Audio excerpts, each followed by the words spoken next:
প্রিয় দর্শক মণ্ডলী, দেশে কিংবা বিদেশে, টেলিভিশনে অথবা অনলাইনে পৃথিবীর যে প্রান্তেই বসে আপনারা আমাদের অনুষ্ঠান দেখছেন, তাদের সবাইকে শুভেচ্ছা জানিয়ে শুরু করছি আমাদের আজকের আয়োজন। Viewers, welcome to our show.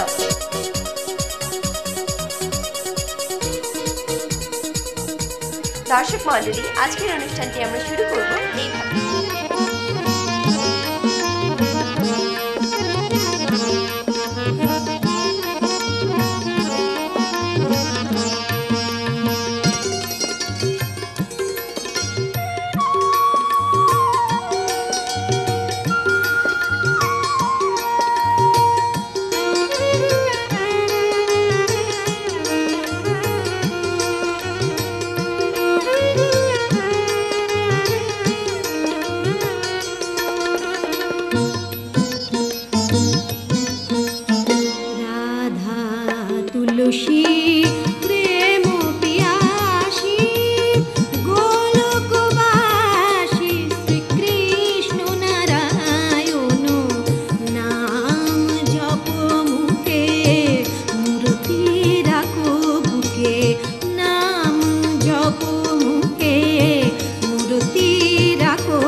মণ্ডলী, অনুষ্ঠানে এই পর্যায়ে আপনাদের জন্য রয়েছে স্টিল লাইফ মুভিং থটস।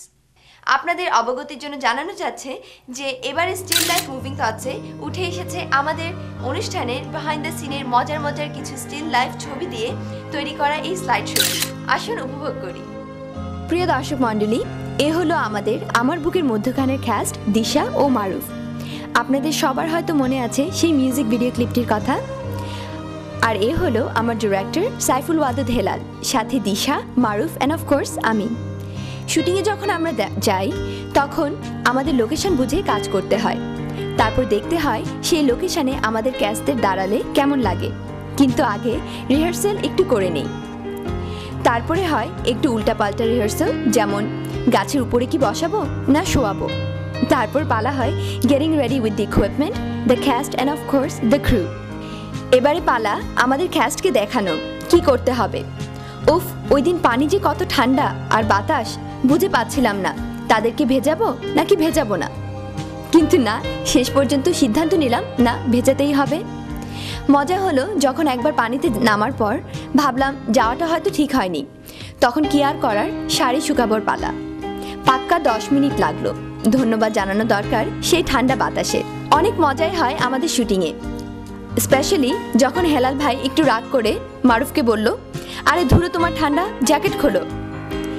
এই যে এখানে কতবারই না মারুফ দিশার পিছনে পিছনে গেল। এক পর্যায়ে কি করবে না করবে মারুফ মাথায় হাত দিয়ে দাঁড়িয়ে গেল, কারণ সে ভুলে গেল হাঁটার পর তার কি করতে হবে। পুরো শুটিংয়ে এটাই ছিল আমার সবচেয়ে ফেভারিট দৃশ্য। উফ, কতই না বালুকণা দিশার মুখে গেল। বালুতে ট্রাইপড নিয়ে দাঁড়াতে যেমন কষ্ট হচ্ছিল হেলাল ভাইয়ের, ঠিক তেমনই দিশা ও মারুফেরও হাঁটতে কষ্ট হচ্ছিল। আর না পেরে হেলাল ভাই বসে গেল বালুর উপর। কতই না বালুকণা গেল ওনার জুতার ভেতর। আমরা যখন শুটিংয়ে যাই তখন পুরো ক্যাস্ট অ্যান্ড ক্রু পিকনিকের বায়না ধরি। দেয়ারফর মাঝে মাঝে আমাদের পরিবারের লোকজনও এসে আমাদের জয়েন করে। আমাদের ক্যাস্টরাও খুব মিশে যায় আমাদের পরিবারের সাথে, কারণ of course at the end of the day we all become a big happy family.